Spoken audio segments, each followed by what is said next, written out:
un cantero que esté bien armado, presten atención en esas cosas, porque muchas cosas se aprenden de ver, de mirar, de salir a la calle con otros ojos que no sea vamos a pasear, y se van a dar cuenta cómo muchas veces los recursos que tenemos en las hojas, en los colores y en las formas nos ayudan al diseño. Ese es otro de los ejemplos que yo le había encontrado como para que se den una idea.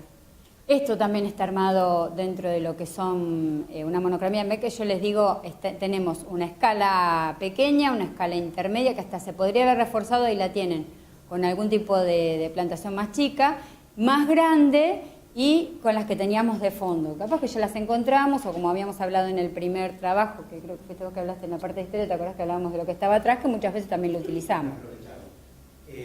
Cuando hacemos una composición con distintos tamaños, hay que tener en cuenta siempre tener en mente el tamaño que va a tener la planta definitivo, porque no tiene nada que ver el tamaño que yo compro la planta, la voy a buscar al vivero, y el tamaño definitivo que va a tener. Porque una planta grande adelante no me puede tapar una planta más chica que está atrás. Eso se denominan escalones. Las plantas de menor porte que están adelante se denominan el primer escalón, hay un segundo escalón y normalmente hay un tercer escalón.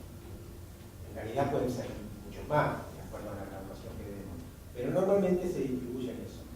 Aquí lo que tenemos adelante de todo son plantas tipo arbustivo o herbáceas, algunas del primer escalón, un poco más grandes atrás, y después los árboles que parecen coníferas o podrían ser casparinas. Sí. Son árboles altos que son de un tercer escalón. Con lo cual se logra un equilibrio y que todo lo que yo planto se vea y tenga su lugar en la composición. Si yo cometo el error de plantar plantas grandes adelante y atrás planto otras que van a crecer menos, lo que estoy haciendo no tiene sentido y por otra parte estoy perdiendo el valor de esas plantas que quedan tapadas.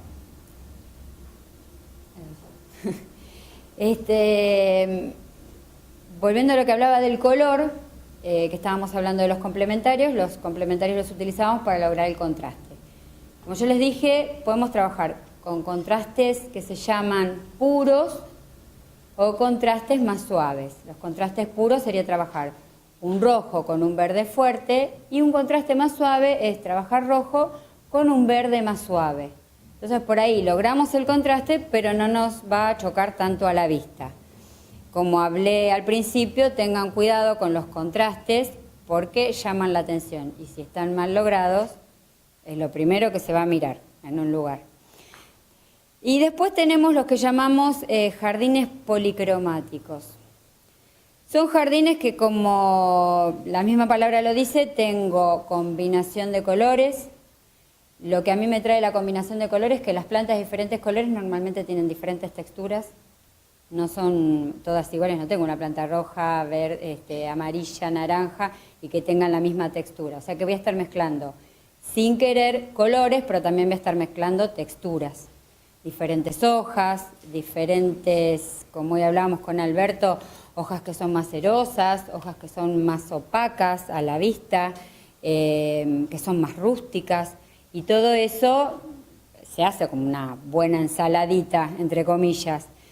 Entonces hay que considerarlo muchas veces cuando vamos a desarrollar un jardín policromático, tener mucho cuidado en ese multicolor que le vamos a dar, porque muchas veces podemos hacer como que dice un mal diseño, lograr un mal diseño. Si lo podemos acotar y podemos trabajar con alguna analogía, con alguna armonía, o algún jardín monocromático con algunos detalles, sería mucho más lógico y más fácil de lograr.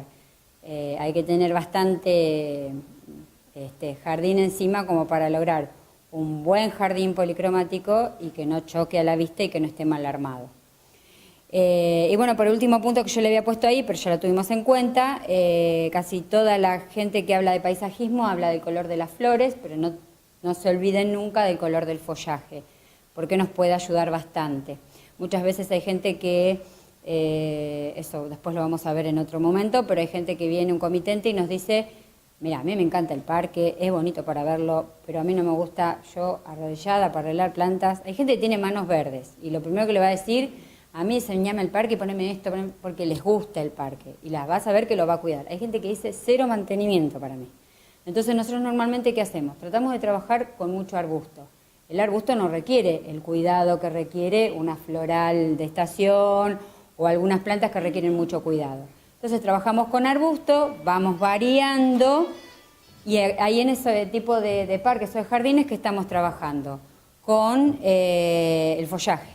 Entonces le estamos armando un buen jardín o un buen macizo, un buen cantero, pero estamos trabajando con el follaje de las plantas. Le colocamos algunas florales o algunas que decimos son florales pero no son. Hoy estábamos hablando recién con él, yo tengo una de estas, pero cometí el error, cuando todavía no me dedicaba a esto, había comprado una variegada, la puse en un rincón donde está en sombra, está de este color.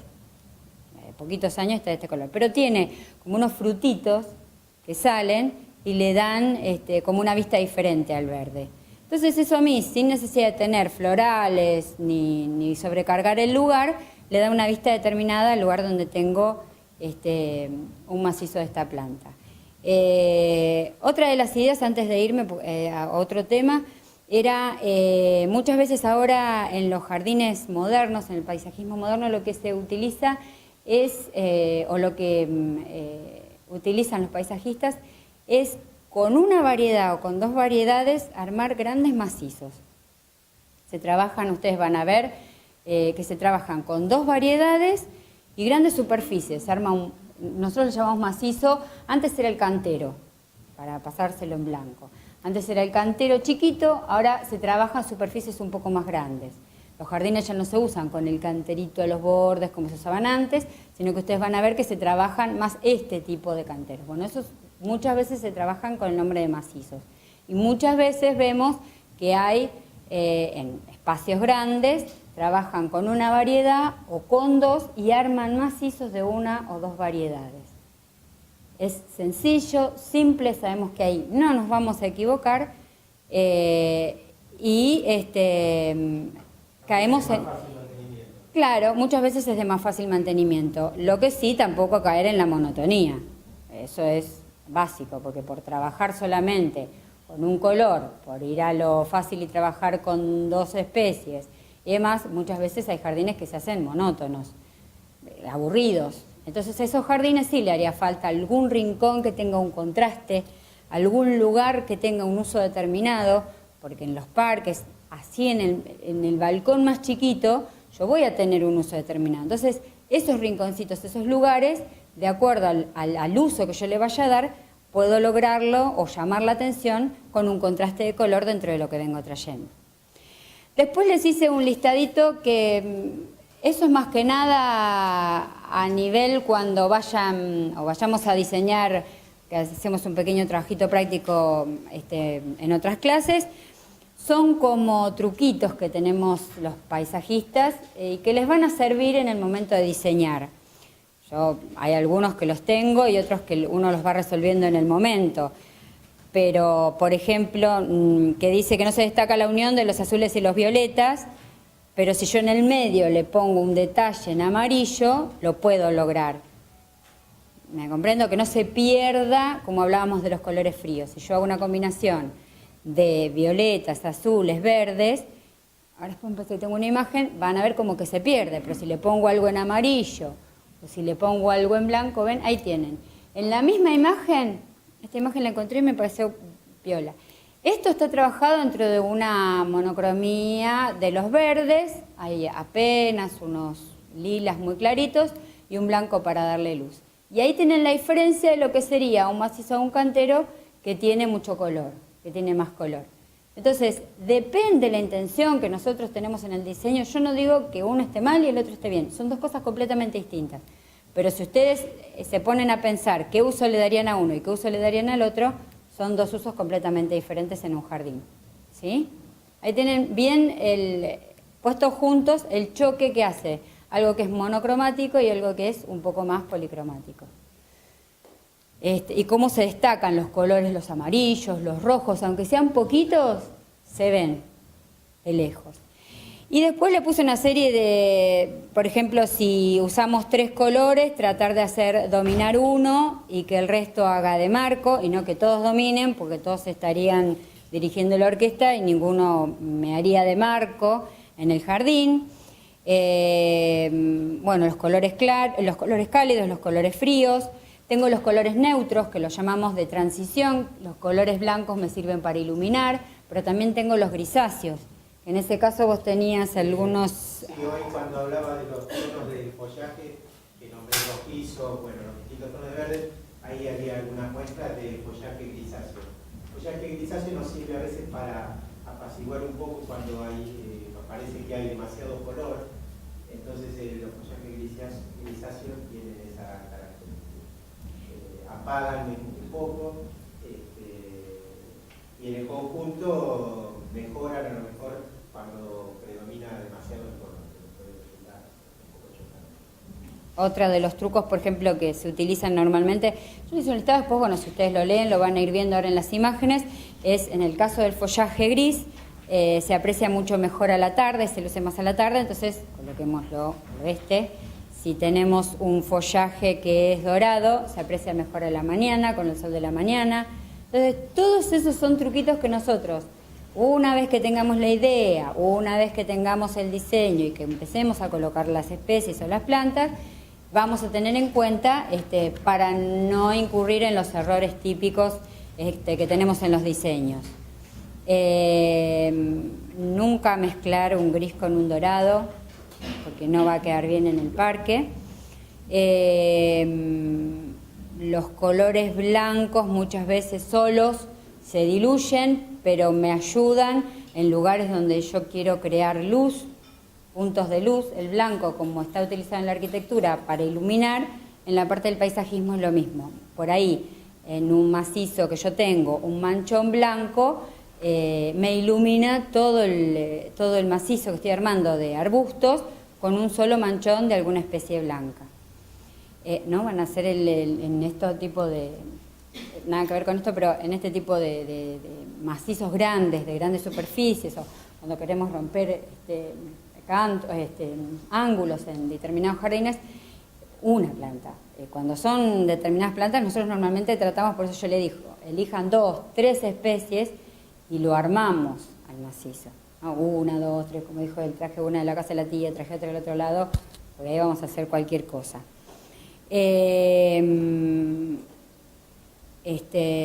Bueno, después le puse ahí el tema de los colores que acortan el espacio, los colores que lo alargan. Después, ¿qué otras más criterios le puedo poner?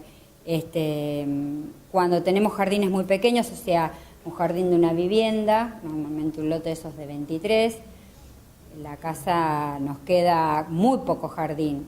Ahí tratemos de utilizar un buen criterio, ahí sí tiene que reinar la sencillez del lugar, del paisajismo, de las plantas, y trabajar por ahí con 2, 3 colores como mucho. Cuanto más chicos son los lugares, más sencillos tienen que tratar de ser, y por ahí, como yo les puse acá, la gama de colores tiene que estar en 2, 3 colores como mucho, uno que sobresalga y los otros como que acompañen en determinados lugares. Los arbustos son muy útiles en los jardines porque tienen floraciones o frutitos que son prolongados y no requieren mayor mantenimiento. A ver qué otro tipo de cosas puedo decirles. Otra de los puntos a tener en cuenta normalmente cuando, después ese punto lo vamos a tratar en el diseño. Nosotros como arquitectos le tenemos mucho miedo a las medianeras. Miedo. O sea, lo agarramos un jardín y lo vamos a diseñar y decimos, ¿y qué hago con estos muros laterales que tengo? Entonces, utilicémoslo como telón de fondo. Muchas veces lo lleno de enredaderas. Bueno, entonces salgo y tengo 3 muros, todos llenos de enredaderas. Yo no le veo ningún criterio. Puedo trabajar en uno con trepadoras o enredaderas en el caso de que el diseño lo requiera, sobre todo el espacio, porque ocupan poco espacio. Pero también puedo trabajar con diferentes plantas e incluir un color de fondo y que trabaje dentro del círculo cromático con las plantas que yo tengo adelante. Muchas veces ustedes ven muros pintados de determinados colores en los parques. Eso tiene un porqué, de hecho con diseño. Tiene un porqué y las plantas que están adelante trabajan sobre ese fondo. Muchas veces se pintan esos colores rojizos, esos colores tipo ladrillo, y adelante trabajamos con arbustos en verde y demás. Sobresalen los arbustos, toman protagonismo y el muro no lo escondemos, lo estamos incluyendo en el diseño. En las terrazas muchas veces también tenemos el muro de un edificio que está lateral y demás. Dentro de lo que está en nuestras posibilidades poder trabajarlo, por ahí no se lo podemos pintar, porque vamos a tener problemas, pero podemos trabajar con algún elemento, con un triage, con algunas cañas o maderas o demás, y ese color de fondo que forme parte del paisaje, que sea como el telón de los arbustos o de las plantas que yo le pongo adelante. Otro tema, por ejemplo, son las fachadas blancas. Ahora se utilizan mucho las fachadas minimalistas blancas. El uso del color es muy interesante en esos casos, porque no estamos compitiendo ni con ladrillos, ni con muchas texturas. Normalmente son lisas y son blancas, pero no sobrecargarlas. Todo el color que le pongamos va a llamar la atención, porque es como sobre una pared, estoy haciendo una proyección, es lo primero que se va a ver son esas plantas. Entonces tratemos de trabajar en alguna gama de colores que nos llame la atención, o dos colores, uno más fuerte y otro un poco más suave. Entonces, sobre las fachadas blancas o sobre los muros blancos, todo va a tomar protagonismo. Eso ténganlo en cuenta. En los parques, por ejemplo, cuando tenemos pintadas las medianeras de blanco, dan como una impresión de vacío. Si queda una en blanco, le ponemos plantas, la trabajamos como telón y podemos trabajar las otras. O con algún tipo de trepadoras o enredaderas y alguna con color. Eso lo vamos viendo de acuerdo al diseño. Esos son trucos que yo le fui haciendo como un punteo a nivel arquitecto que podemos utilizar para resolver casos puntuales. Normalmente si esto lo ve un paisajista va a decir, no, pero esto no se usa así porque es la monocromía. Yo traté de buscarle la solución a problemas que yo tengo a menudo en obras y entonces cuando ustedes después lo lean detenidamente se van a dar cuenta que es para, como ya les dije, para buscar la solución a determinados problemas que tenemos. Otro tema, bueno, también como ya les había dicho, los colores pueden ser utilizados para llamar la atención o dirigir la mirada hacia un lugar que yo quiero que la gente lo mire. Y otro punto que les había puesto es el tema de las texturas. Tenemos texturas gruesas, tenemos texturas medianas y tenemos texturas finas. Eso viene acompañado de colores. Normalmente cuando uno ve texturas gruesas, trabaja con colores más oscuros, ¿sí? Cuando trabaja con otro tipo de texturas un poco más finas, trabaja con colores un poco más claros. Eso ténganlo en cuenta, ¿sí? Y a lo que nos ayuda a nosotros es, por ejemplo, si nosotros estamos trabajando sobre un fondo de arbustos claros y ponemos alguna planta que tenga una textura gruesa que nosotros llamamos, se me fue la boca, las crasas, las plantas que son, las cortamos y parece que saliera como un aceitito de adentro, como si fuesen, que tienen espesor las hojas. Esas plantas que nosotros llamamos en paisajismo las crasas, van a ser como que, si yo las miro desde lejos, quizás estén a la misma altura en el macizo. Pero a nosotros eso nos va a dar volumen. Esa planta que tiene otra textura va a parecer que sobresale del resto de los arbustos. Entonces fíjense y miren puntualmente en algún lugar donde se usan esas plantas, ese tipo de plantas que son las crasas, que son, no tenemos por acá, ¿no? Sí, de hojas más carnosas, van a tomar... el cantero también va a tomar volumen, o sea, esa planta va a parecer como que está saliendo del lugar. Eso también es otro de los puntos a tener en cuenta. Yo en algunos ejemplos que les fui buscando, eso es en la zona tuya de Pinamar, de la costa, muchas veces ahí se trabaja con los desniveles del terreno. ahí tienen mucho lo que es dunas y demás, entonces tenemos muchas lomas, subidas, bajadas y demás. Muchas veces van a haber jardines que no están sobrecargados, sino que se trabajan con verdes, pero al tener movimiento del suelo, eso también ayuda para el diseño. También hay que seguirlo y hay que acompañarlo, porque si lo sobrecargamos, todo nos va a jugar en contra, si no lo trabajamos bien. Esa es una que busqué de ahí de la zona de la costa. Bueno, ese es un lugar donde yo, como yo les decía, acá está todo trabajado en verdes, pero yo tengo diferentes texturas. Este es un caso especial, que me parece que es una cancha de polo la que te arman en el medio. Pero tengo diferentes verdes, diferentes texturas. Entonces, por ahí, sin lograr color nada, eso también es paisajismo, eso está pensado y está armado. Eso que está en el primer plano son gramíneas, y las gramíneas, la mayoría de las gramíneas que usamos en la zona, después que florecen en verano, toman un color amarillento, color pajizo.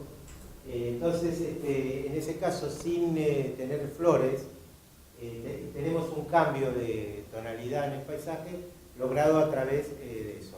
Normalmente las gramíneas son muy prácticas para ese tipo de espacios grandes porque son de muy bajo mantenimiento y una vez que están integradas no se pierden con facilidad y producen ese cambio a través del año. Normalmente lo que exigen como mantenimiento es que cuando finaliza el periodo ese que tienden a deshacerse, a perder forma. Entonces lo que se hace es cortarlas y en la época primaveral, generalmente en esta época empiezan a rebrotar y nuevamente se renuevan y empiezan con un color verde intenso. Que después, a medida que van teniendo la floración, suelen tener esos tonos más blancos, porque las flores en muchos de los casos son blancas. O sea que con un solo elemento, con un elemento muy fácil de mantener y en un espacio muy grande, se logra cambios en distintos momentos del año. Y es mucho más fácil que tener unos canteros enormes con plantas de estación que son de mucho mayor mantenimiento y mucho mayor precio para tenerlos, ¿no? Así que... También va en cuestión de modas. Si uno, por ejemplo, va a la zona de Buenos Aires, de Nordelta y demás, es muy fashion las gramíneas. Si uno va a la zona de Tandil, en un jardín le quiere poner gramínea y la gente te dice, eso yo lo tengo en el campo, ¿no? Fíjense los viveros de la zona de Buenos Aires o las zonas norte de la capital, quedan hermosas, hacen unos macizos gigantes, quedan preciosas, tienen movimiento con el viento. Ahora, yo he tenido gente que las ha querido colocar, ya les digo, en la zona de Tandil o por ahí, y lo primero que te dicen, pero si son yuyos que yo salgo a la ruta y los veo en la ruta, no los quiero. Entonces en los viveros, normalmente de esas zonas, ese tipo de plantas no hay. Depende de la zona y la moda. Eso también tenemos, por eso nosotros proponemos también una visita a un vivero, para ver con qué contamos nosotros. Como es una similitud como cuando vamos a hacer un techo en arquitectura y decimos, bueno, vamos primero a ver qué es lo que hay en este momento de madera, qué le puedo ofrecer al cliente, porque no siempre está lo mismo. Bueno, en el caso de las plantas también es cuestión de moda, en el caso de la madera no, pero bueno, tenemos que tener en cuenta qué es lo que vamos a encontrar, porque no siempre encontramos lo mismo. Ese es un lugar de estar y está logrado con verdes. Claro, sería de la zona de Nordelta. No, las gramíneas son una incorporación. Hace tiempo ya, será como unos 10 años. Sí, 10 años.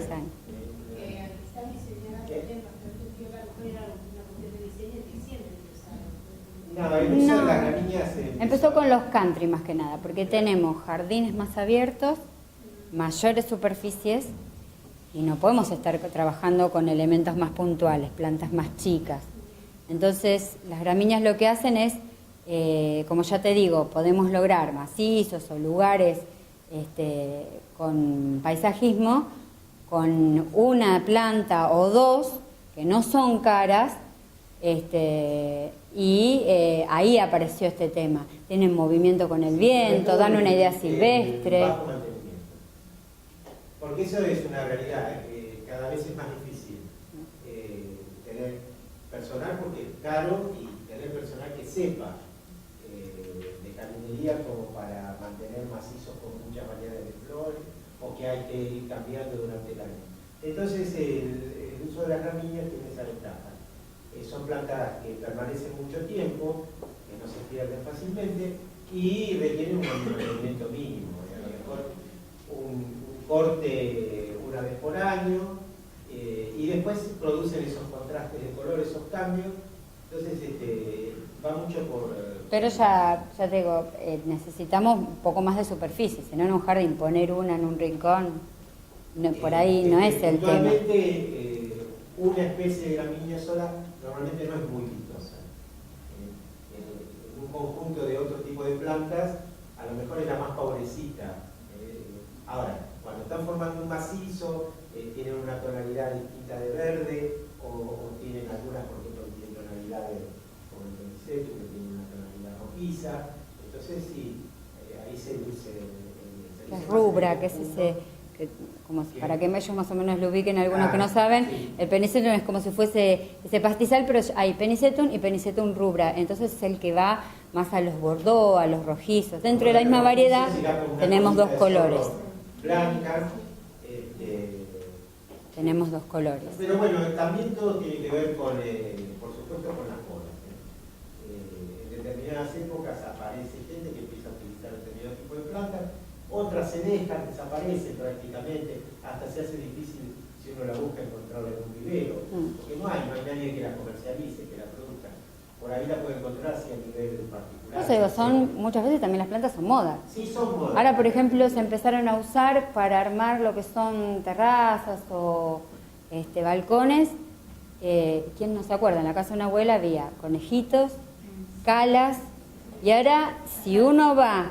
Claro, a ese tipo de viveros, sobre todo en Buenos Aires, en lugares así donde se hacen terrazas, se diseñan, o los balcones y demás, han empezado a aparecer esas especies. Yo digo, son como de antes, pero vuelven otra vez y se vuelven a utilizar. Todas son especies de antes, pero son como modas.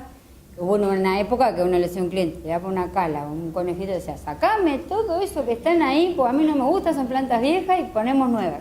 Bueno, son cuestiones de diseño. Bueno, este es otro macizo que les mostraba que tiene dentro de lo que podría ser una armonía de colores, una analogía que trabajamos dentro de lo que son los azulinos, liláceos, pasando por los